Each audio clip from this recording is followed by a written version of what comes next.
The secretions of the pineal in the yogic terminology is referred to as amruta, because once it begins its secretion, everything about you becomes sweet and beautiful.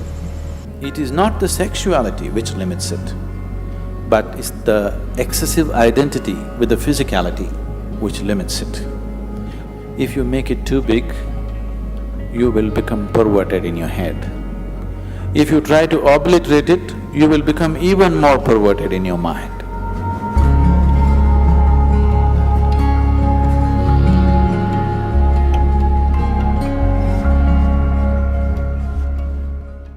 A 92-year-old man went to his doctor for a full medical checkup. The doctor checked him up and he said, "Hey, old boy, for your age you're doing great, everything is just fine with you." But the man asked, "But doctor, what about my sex life?" So the doctor asked, "Thinking about it or dreaming about it?" The more you try not to think about something, the more you will think about it. This is the nature of the mind.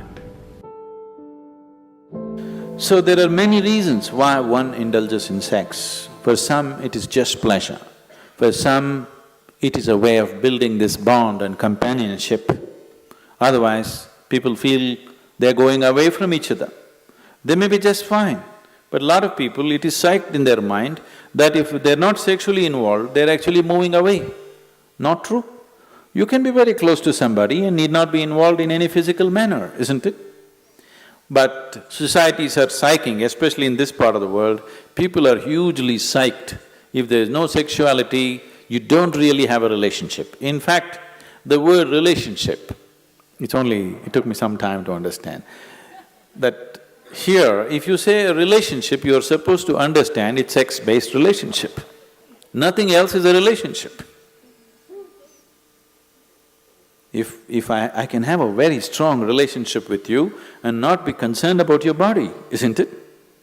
I may not be drawn to your body in any way, but I can have a very powerful relationship with you. But all those possibilities are completely discounted. A relationship means you must be in some way physically involved, man, woman, or man, woman, woman, whatever you like. Essentially, it's body-based. What kind of body is individual choices, but essentially it is body-based.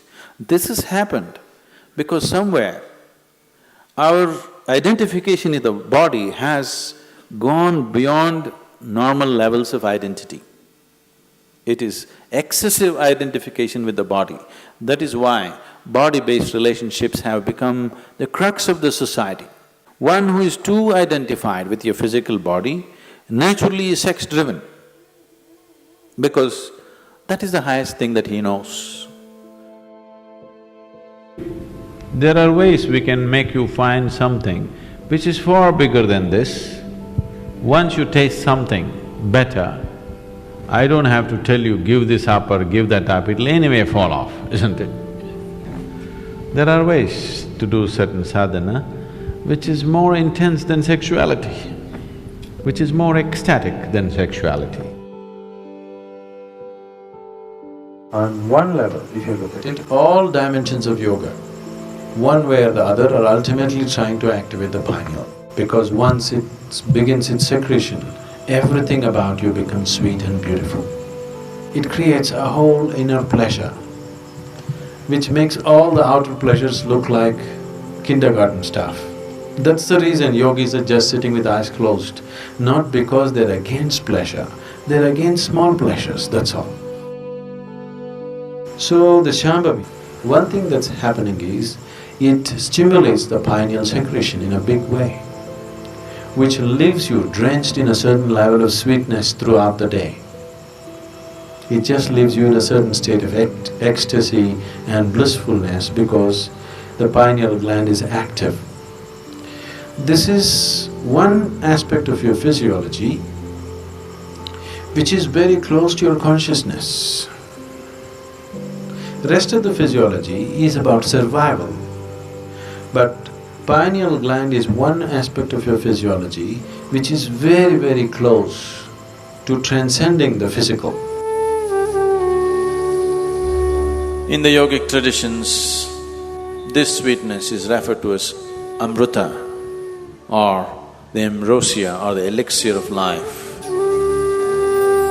One drop, if it comes into the system, suddenly the whole system just cools down, the whole system is lubricated, functions at ease. The desperation in the system is gone. The desperation in the mind is gone. So, ambrosia means you found your own pleasure. If you're extremely joyful within yourself, you found the amrita within yourself. You're an extreme state of pleasantness. Now, being with people, not anymore about squeezing pleasure out of them. Being with people is just being with them. Only now you're truly capable of love. Otherwise, it is just a open sesame trick. I love you means, whether they believe you or not, for that moment they make themselves believe you. Because they are also in need of something, you're also in need of something. Isn't it? It's like the, Alibaba under 40. Open sesame means it opens. This is just like the I love you means many things open up. Now, by doing this, I'm not saying it's right or wrong, that's the way people conduct their life, there's nothing to it. But by doing this, the true possibility of knowing an intense sense of love within you is lost. You're here constantly looking, what can I get out of this person, what can I get out of that person? This is a con job. It's called a love affair. But it's a con job. But if you are extremely ecstatic by yourself, when you're being with people, it's about sharing your ecstasy. It is about, if they are not touched by it, somehow to touch them with it, rather than seeing what you can squeeze out of them. The whole fundamentals of your life will change.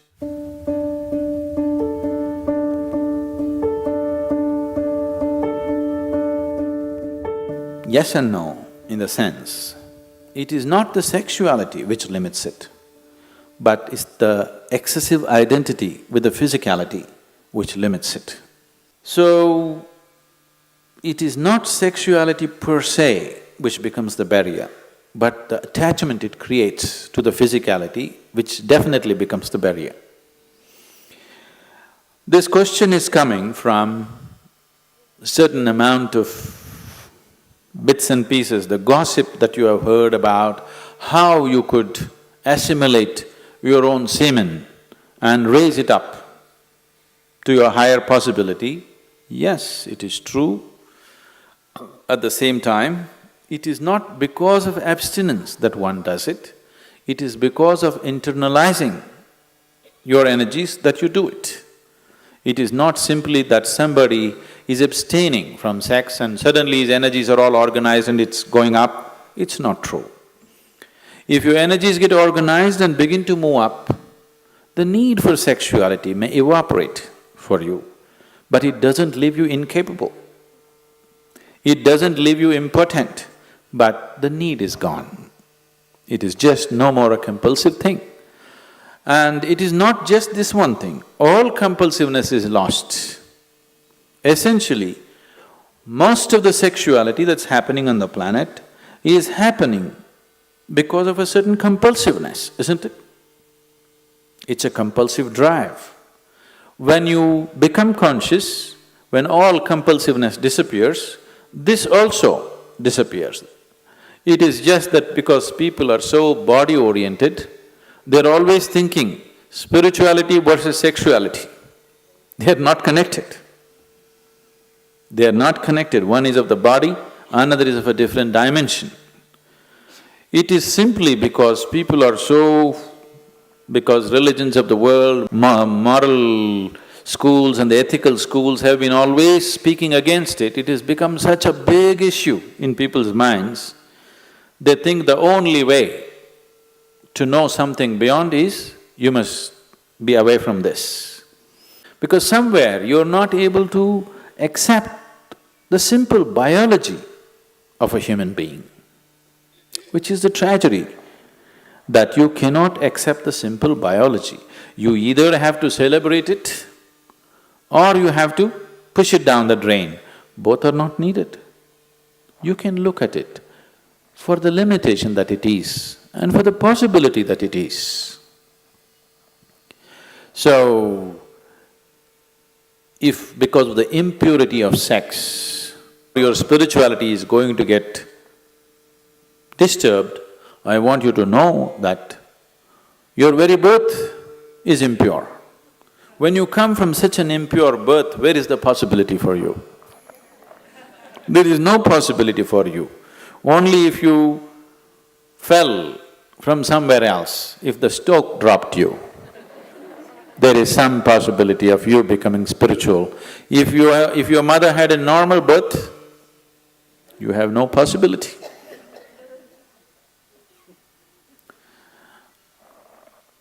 A 6-year-old girl came home one day from school and asked, "Mama, how was I born?" The mother was embarrassed. She said, "A stoke dropped you." She said, "Okay." She noted down. "Mama, how were you born?" "A stoke dropped me too." "Mama, how was grandmama born?" "A stoke dropped her too." Then the girl became serious and she went down and sat down and started writing something in her homework. Then the mother was feeling uncomfortable, she finished her cooking and then the girl had finished her homework and left the book there, she went and read.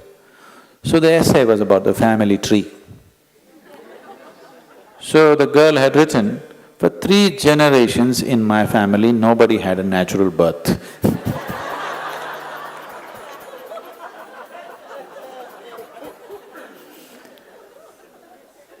So because of absurd ideas, either we exaggerate something or we try to unnecessarily play it down. It has a certain role in your life. If you make it too big, you will become perverted in your head.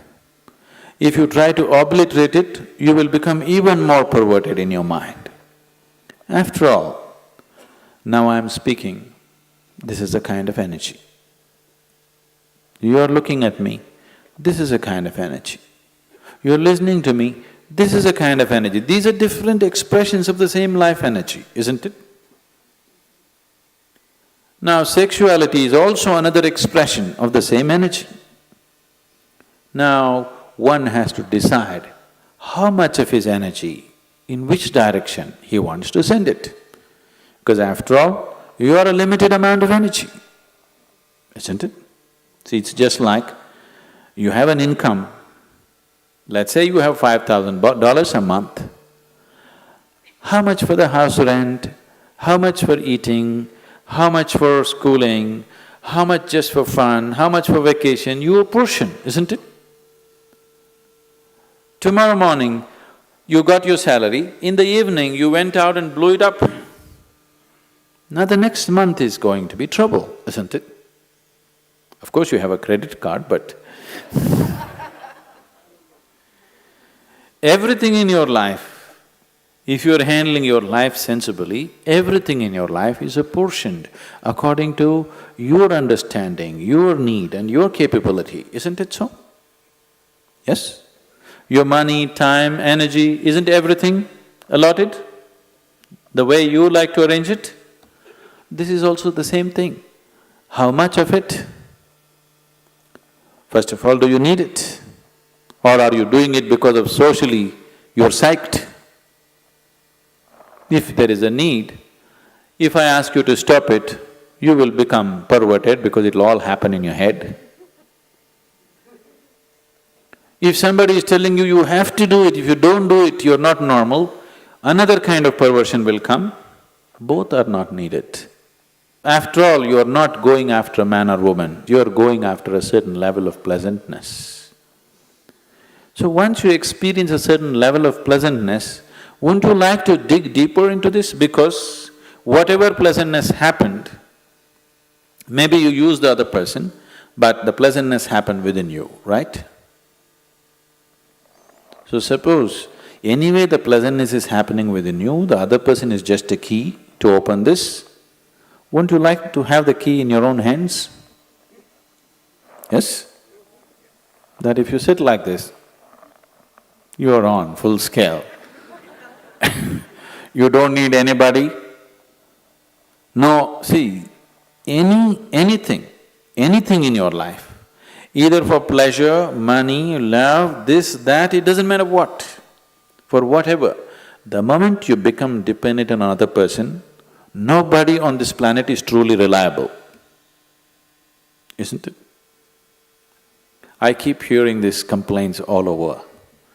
Some people, generally women, keep complaining their husbands are excessively physical. Some woman constantly complaining, he doesn't lay a finger upon me. Whatever happens, it's a problem, because it'll never happen exactly the way you want it. As long as another person is involved, nothing will ever happen 100% the way you want it, isn't it so? Yes or no? It never will. It doesn't matter if you get married to your god, it still won't happen. As long as your way of being, your sense of pleasure and joy is dependent on another person, you will always have a complaint. Doesn't matter how wonderful the other person is. So in this context, people might have talked about celibacy because they said, take some time off. Because to extract pleasure out of somebody, you have to play any number of tricks.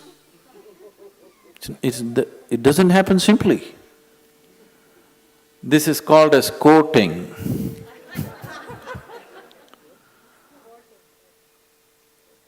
Once you go to the court, the judgment day will come. It takes enormous amount of time, effort, energy, and all kinds of other things, frustrations, jealousies, problems, everything attached to it. So somebody said, take time off from those things and see if this could be internally generated, and then being with people will become more out of your love than out of your need, which is definitely a better way to be with people, isn't it? It is definitely a better way of honoring another human being, isn't it so? Give this a little more attention. Instead of paying attention to that one and that one and that one, give this one a little more attention. It will produce much more pleasure than any other one can produce for you.